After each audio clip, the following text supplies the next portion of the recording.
Hello guys, my name is SVB and I'm back with another video, and today we're going to be taking an in-depth look at one of Overwatch's most long-standing and consistently picked supports, Lucio. In this video, I'll be covering Lucio's role in the team, what his abilities are, what the best ways to use them are, and his different playstyles. I chose Lucio as the first hero to do this with the help of my patrons, who voted quite strongly in favor of seeing our Brazilian DJ get broken down. So if you'd like to have a say in future videos, then please do consider signing up, the link to which is in the description. As always, if you see something you like or you learn something new, then please do like, share and subscribe.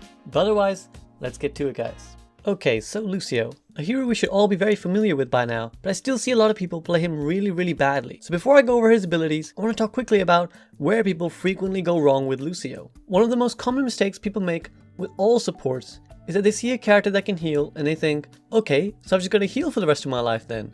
They end up making nothing out of the utility abilities that the hero has. Then, at some point, someone comes along and tells them that a good support will also contribute to playmaking and kills. And then people think, alright, well I'm never healing again then. I just want to play the game. This is probably more true of Lucio than anyone else. I always see people either use Lucio as a heal bot and barely speed, or I see people go full Reddit Lucio and spend all game wall riding and trying to get one big playoff while dying 10 times to get it. Don't be that guy. Don't be too much of one or the other.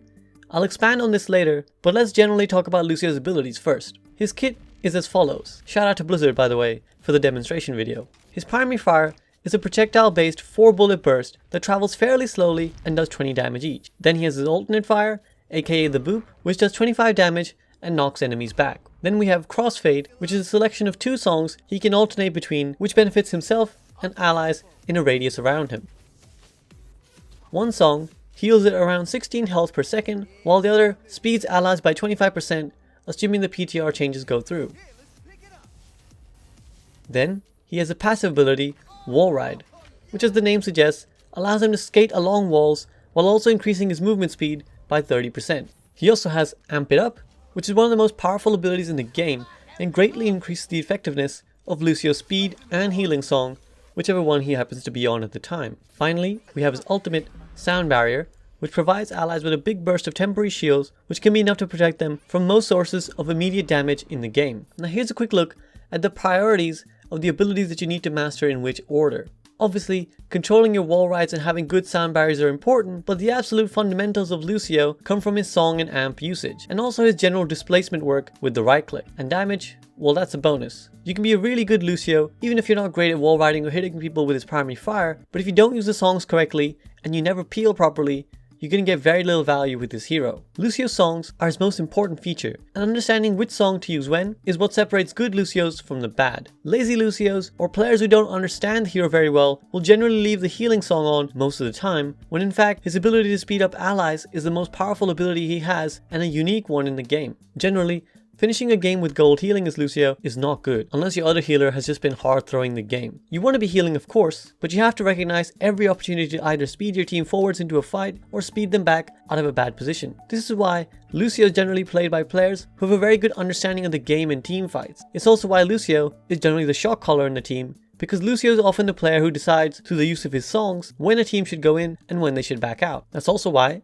it's important when playing the hero to be communicative with your team about what song you're using and what you want them to do. For players struggling to understand which song to use when, I've created a little priority list to try and provide a rough structure. Now don't treat this as gospel by any means, this is just a very basic guideline to try and give people a helping hand. There are of course in-between situations, and there will be times in a game when you will just need to make the best judgment call you can, so definitely go by what your experience is telling you. Generally, the principle is that you want to be speeding as often as you can without compromising the life of your allies by not healing. On its own, Lucio's healing is relatively slow, meaning that even if your allies are in danger, you'll probably get more value moving them to a safer location where they can be healed up properly rather than trying to slowly heal them up while they're taking additional damage. Moreover, Speed Song is an amazing tool for aggression because let's say your team gets a pick, by speeding everyone in, you're increasing the amount of time your team can fight at a player advantage. It also decreases the amount of time your team spends waiting, and I've talked about the idea of shifting through phases and spending as little time waiting as possible in my 3 phases of Overwatch video. On top of all this, you obviously have the ability to amp it up, which significantly increases the effectiveness of your songs. It's got a long cooldown but for good reason. Amp it up can quickly and drastically change the nature of a fight. Unlike with your regular healing song, amped up healing from Lucio can actually heal a lot of HP very fast, and that too for multiple teammates. Which means that if you have amp available, then you can actually use it to bail allies out of trouble who would otherwise die. Again though, you'll have to figure out whether it's more beneficial to heal them or to speed them out to a safe location. These kind of decisions you will get better with the more comfortable you are with the hero. Try and take a quick mental snapshot of all the factors in play and make a quick judgment. Is your other healer alive? Will they be able to keep your team up while you speed everyone out? If yes, then speed. But does an ally need healing immediately? Is the nearest safe location too far to get to? Or maybe there's no safe location right now at all, in which case you'd heal with your amp instead. Also remember that you should be switching songs frequently. Don't get into situations where you're just sitting on one song for a long time and you've switched your brain off. It's tough, but you have to try and get every bit of value out of your song whenever you can, even if it means switching modes every second or two. Now probably the next most important thing after songs with Lucio is your positioning, which is often dictated by your playstyle. So let's talk about that for a minute. As I mentioned earlier, the biggest mistakes people make with Lucio is usually that they're over prioritizing healing and don't speed, or they go full Reddit Lucio. This is where figuring out your playstyle as Lucio is important. Are you more of a playmaker or are you more of a peeler? And obviously, players will be naturally aggressive or naturally defensive, but you should always be willing to adapt how you're playing based on your comp and the enemy team's comp. Perhaps the most simple form of illustrating this is based off your support partner. Who you're paired with in the 2-2-2 setup should have a big impact on how you play. There are some supports who are very squishy and will need your help. The best examples of these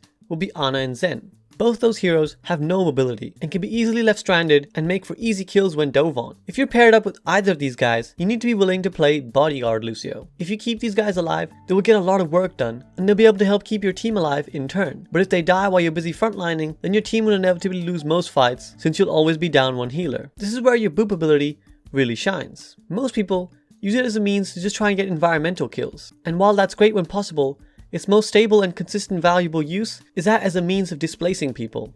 That little bit of a knockback can push DPS out of effective range and, for example, stop a Genji from being able to get the slashes he needs on his Dragon Blade to get a kill and a dash reset. If you can be near enough your fellow support to boop away any potential divers, you will not only keep everyone on your team alive, but you might just find that dive character is now an easy kill when you've got the 2-on-1.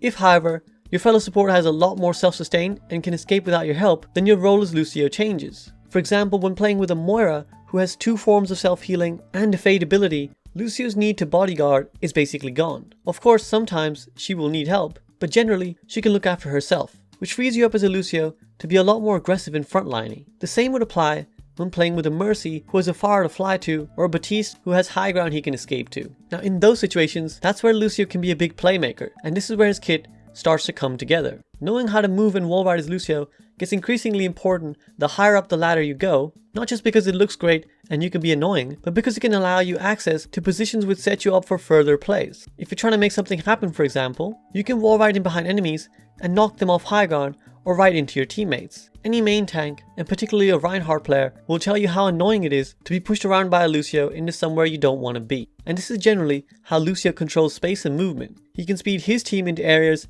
they want to be in and knock enemy teams out of favorable areas for them. Of course, you have to be careful. Like I said, too many Lucios get carried away trying to do one aspect of the game too much, and they end up neglecting their other duties, and there's really nothing worse than a Lucio who spends all game wall riding around and dying, trying to get some big boops off while his team needs healing and support. You have to find the balance between being a good support, a good shot caller, and a good playmaker. And this is something that can only be achieved with time, practice, and self-analysis. Finally, we have Lucio's ultimate, which is actually one of the more straightforward parts of his kit. There's basically 2 scenarios for your Lucio ult. Either you have an enemy ultimate that you can directly counter, or you don't, in which case you have to make a decision about when it's best to use your ultimate. The former situation is really easy, and here's a couple heroes whose ultimate you can almost blindly throw your sound barrier out against to counter. I say almost because of course, if the enemy Zarya grabs just one person and that one person is your Reinhardt with full shields and a pocket Ana, then you may as well save your ultimate. But generally, these ultimates are too strong to leave unchecked, and your sound barrier can often be the only thing that will let your team live through them.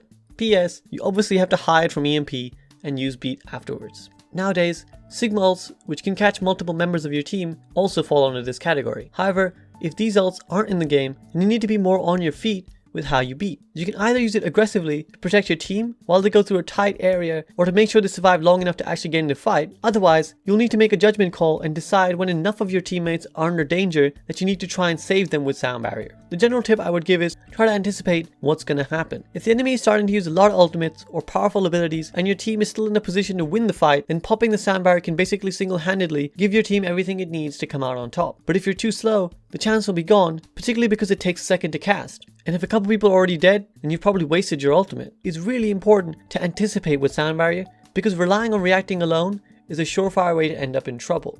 A few final things to note. Firstly, sound barrier relies on vision and does not go through shields, meaning that if you cast your ultimate and one of your teammates is on the other side of an enemy shield to you or is around a corner, they will not get any additional barriers. There is, however, a 0.5 second grace period where allies can still receive the shields after B has already been used if they get themselves back in line of sight. Another little tip is that one trick you'll often see pro Lucios use, and this is a good principle to maintain for any support player, is that they will stay at a slight off angle to their teammate. This basically means that if an ultimate is used that catches multiple teammates, for example a grab or a shatter, the Lucio will be unaffected and can cast sound barrier to save their team. The same principle is also helpful even if you don't have sound barrier and just want to knock someone away with your right click.